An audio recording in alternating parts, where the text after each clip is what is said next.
जी नाज़रीन अस्सलाम वालेकुम। आप देख रहे हैं दानिशगाह चैनल और उम्मीद है आप सब अच्छे होंगे, ठीक ठाक होंगे। आज हम एक ख़ूबसूरत वीडियो लेकर आए हैं। उसमें हमने लिखा है ईद मुबारक।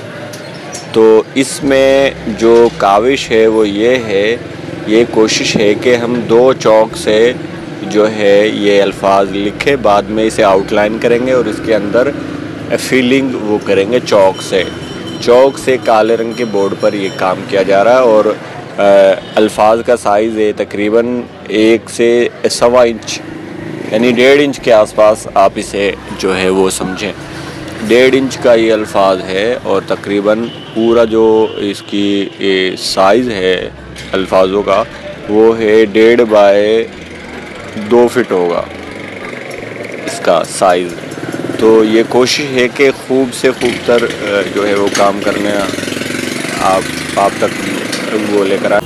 जी, तो इसमें कोशिश ये है कि एक अलग और एक शानदार अंदाज़ में एक तरकीब ऐसी बनाई जाए कि ख़ूबसूरत अल्फाजों का एक मजमुआ आपके सामने पेश हो जाए।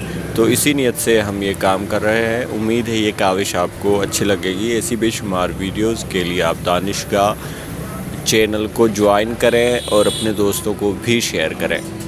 चौक से मैं क्यों ये काम करता हूँ? चौक से मैं इसलिए ज़्यादा काम करता हूँ कि आजकल मेरा ज़्यादा इस्तेमाल चौक पर है और स्कूल में ज़्यादातर चौक का इस्तेमाल है और कोई मीडियम अभी मौजूद नहीं है, तो इसीलिए ज़्यादा मेरा फोकस चौक पर होता है। और चौक से ये है कि मुझे स्पेस का मसला नहीं होता और जो कुछ भी वो समझाने में आसानी रहती है। अल्फाज छोटा बड़ा जो भी लिखना हो वो लिखा जा सकता है और इसमें टेक्सचर बहुत अच्छा आता है बोर्ड पर, जो कागज़ पर वो कम आता है।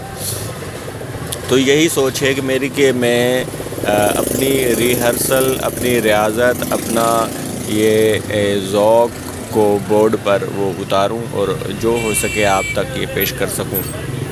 तो बस यही काविश है कि अच्छे से अच्छा काम हो सके, खूब से खूब तर, मगर टाइम बहुत कम मिलता है और काम बहुत ज़्यादा होते हैं। तो उसी सबब से बस ये भाग दौड़ में जो हो सकता था, जो होता है वो पेश कर देते हैं। ऐसी बेशुमार वीडियोज़ हमारे यूट्यूब चैनल पर मौजूद हैं। आप देखें, गौर करें, सीखें, समझें और फिर जो हो